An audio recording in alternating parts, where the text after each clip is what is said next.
hadi Kwale ambapo gavana wa kaunti ya Kwale Fatuma Achani amewahakikishia wakazi walio kwenye ardhi yenye mzozo ya Mwereni ya zaidi ya ekari 100,000 kuwa ardhi hiyo itagawanywa kwa takriban wenyeji 15,000 ambao wamekuwa wakiishi kwenye ardhi hiyo tangu zamani.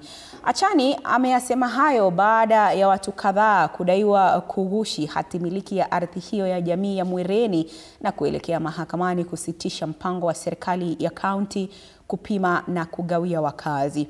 Wakazi wa eneo hilo wanataka masorovea watakao tekeleza shughuli hiyo kutumia mfumo utakaotakikana na wananchi ambao ni jembe kwa jembe. Haya yanajiri baada ya serikali ya Kwale ikishirikiana na tume ya maadili na kukabiliana na ufisadi EACC kurejesha ardhi zilizokuwa zimenyakuliwa za visiwa vya Kisite, Mpunguti, Chale, ardhi ya jamii ya Lungalunga pamoja na ardhi 2 za fuo ya bahari ya Diani.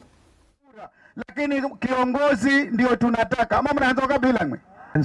Wapelekeni salamu wale waliogushi, waliokuwa na ile title deed fake. Wapelekeni salamu, waambieni gavana wa jimbo la Kwale ni wakili pia. Kwa sababu sisi kitu tunataka ni mwananchi wa Mwereni aweze kupata haki yake. Ndio sababu tukasema tutapima ardhi ya Mwereni kulingana na vile ambavyo watu wa Mwereni watataka.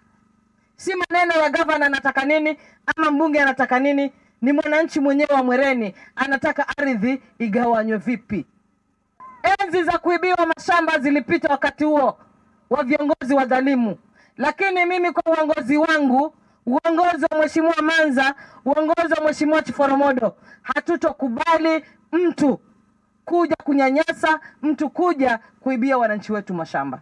Sisi tunataka mpimo uende jembe kwa jembe, nitambuliwe au nisitambuliwe, lakini kwa sababu ndio maoni yetu sisi wana Mwereni. Si kwamba kwa sababu mimi ndio mwandishi, lakini tupimiwe jembe kwa jembe kama yalivyo mapendekezo yetu tulivyotoa wakati ule mwingine. Kwa hivyo mimi nataka tu niseme, mbali na kuwa kwanza tunasumbuana, wengine wasema tupimiwe kwa mbari, wengine tupimiwe jembe kwa jembe, lakini hawa watu hawajulikani wametoka wapi. Na juhudi za